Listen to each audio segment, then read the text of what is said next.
Después de la fiesta de la Ascensión del Señor, siguen en la iglesia, en la liturgia, una serie de fiestas, de solemnidades que nos ayudan a profundizar en los misterios más grandes de nuestra fe. La semana pasada lo hicimos en el domingo de Pentecostés, reconociendo que Dios es Espíritu Santo y con ese Espíritu Santo nos da fuerza y nos hace testigos de su resurrección y nos envía a anunciar su palabra al mundo entero. Ahora este domingo la Iglesia nos invita a profundizar en el misterio de la Santísima Trinidad, Dios que es Padre, Hijo y Espíritu Santo. Cuando fuimos bautizados, el sacerdote lo hizo en el nombre del Padre y del Hijo y del Espíritu Santo. Cuando empezamos por adelante de una iglesia, tenemos la costumbre de persignarnos. Lo hacemos en nombre del Padre, del Hijo y del Espíritu Santo. Tenemos constantemente esta presencia de la Santísima Trinidad. Dios que es Padre, que es Hijo y que es Espíritu Santo, nos invitan a reconocer que estamos siempre delante de Él, que su presencia nos acompaña, que su compañía nos fortalece.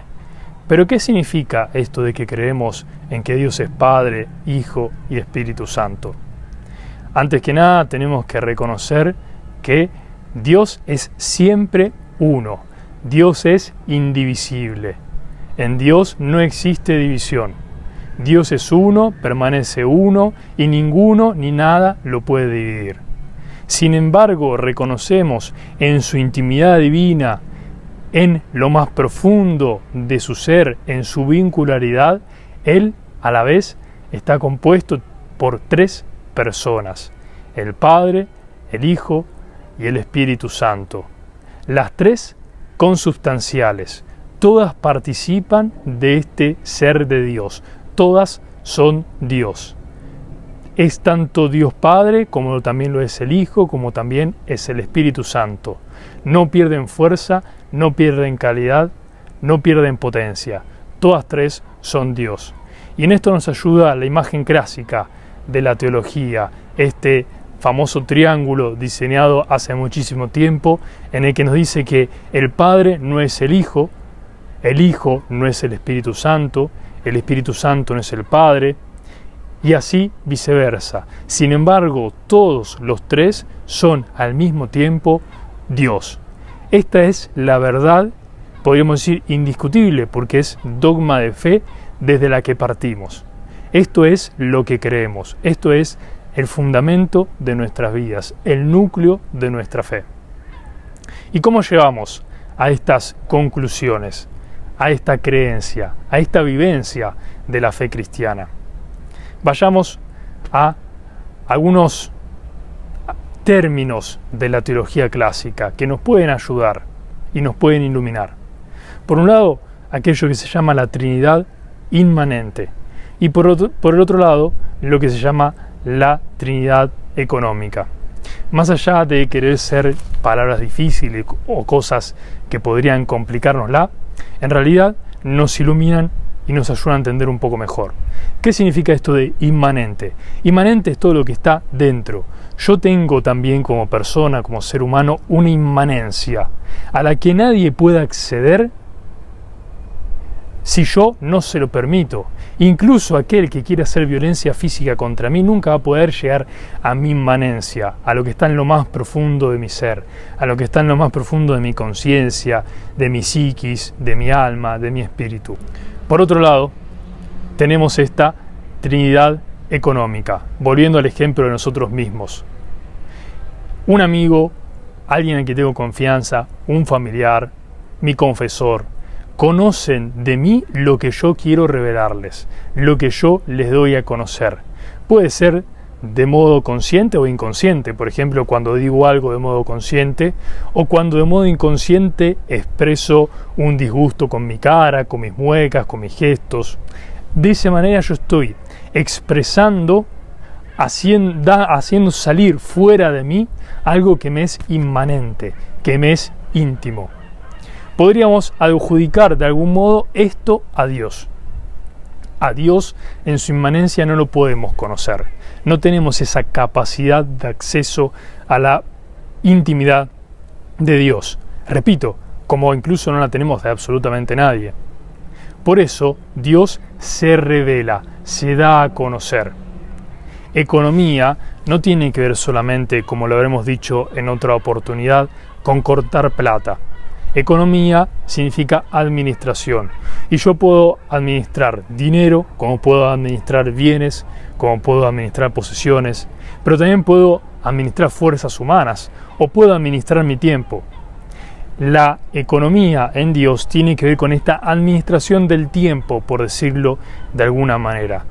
Cómo Él administra esta historia de la salvación que nosotros llamamos, que empieza en la creación y se prolonga hacia el final de los tiempos y tiene su culmen, el punto central, en la muerte y resurrección de Jesús. Esta es la economía. ¿Y qué tiene que ver con la Santísima Trinidad? Es que justamente a partir de esta economía, esta administración del tiempo en el que Dios se revela, se da a conocer y así nos salva, a partir de ahí es que conocemos cómo es Dios en su intimidad. Sin este salir de Dios de sí mismo, este salir de su propia intimidad, nosotros no podríamos saber quién es Dios. Incluso nosotros por nuestra propia razón podemos llegar por admirar las maravillas de la creación, admirar la naturaleza, admirar el ciclo de las cosas, los procesos, podemos deducir que hay un principio que origina todo. Podemos llamar a ese principio Dios. Podemos deducir por la razón que hay un Dios, existe un Dios. Sin embargo, nunca podemos llevar por nuestra propia razón a concluir, a deducir que Dios es Trinidad. La Trinidad es un don de Dios para nosotros. La Trinidad la conocemos porque Dios se deja conocer, Dios se revela, Dios se da a conocer. Solamente a partir de esta apertura a revelación es que podemos afirmar que hay una Trinidad. Pero no nos confundamos. Esto no significa que la Trinidad sea irracional. Una vez que reconocemos en la revelación que Dios es trino, también lo podemos deducir con la cabeza. Por eso hacemos teología de la Trinidad. Vayamos a otro punto clave e importante. ¿Dónde reconocemos la Trinidad? En el Antiguo Testamento lo podemos encontrar en varios puntos. Por ejemplo, en el libro de Génesis, cuando Dios crea al hombre, está hablando en plural. Hagamos al hombre a nuestra imagen y semejanza. Incluso en el libro de Samuel, en el segundo, encontramos en el capítulo 23, que dice: el Espíritu de Dios habla por mí, su palabra está en mi lengua, adjudicado a la segunda persona, al Hijo, a Jesucristo. Sin embargo, la máxima expresión de la Trinidad, como dijimos antes, la encontramos en Jesucristo, en su encarnación y sobre todo en su muerte y resurrección. Pablo incluso dice: al llegar la plenitud de los tiempos, envió Dios a su Hijo, nacido de mujer, nacido bajo la ley, para rescatar a los que se hallaban bajo la ley y para que recibiéramos la condición de hijos. Y como somos hijos, Dios envió a nuestros corazones el Espíritu de su Hijo que clama: Abba, Padre. Es en esta obrar, esta acción, este venir del Hijo al mundo y habitar junto a nosotros, de revelarnos el reino, de invitarnos a seguirlo y también hacernos a nosotros anunciadores de ese reino, que llevamos a deducir, que llevamos a conocer y a afirmar que Dios es Trinidad. Incluso lo dice Jesús también en el Evangelio de Juan: el que me ve a mí, ve al Padre. Este es un principio que también tenemos que reconocer. El modo en que nosotros conocemos a Dios es por medio del Hijo. Por eso, en muchas representaciones de la Trinidad del 500, del 1500, vemos a una Trinidad con la misma imagen, las tres personas, el rostro de Cristo. O incluso una persona con tres rostros iguales que son también el mismo rostro de Cristo. ¿Por qué? Porque creemos que Cristo es la imagen visible del Padre. Observando a Cristo, observamos, conocemos quién es el Padre.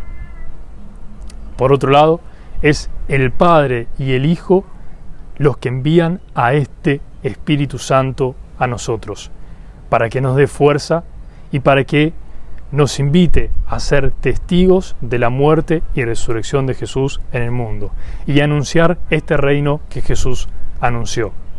Por último, recordarles que el culmen, el máximo de la Trinidad se expresa en la muerte y en la resurrección de Jesús. Este Padre que entrega al Hijo, pero no que lo entrega a la muerte, sino que asume la libertad del hombre, incluso esta libertad para hacer el mal.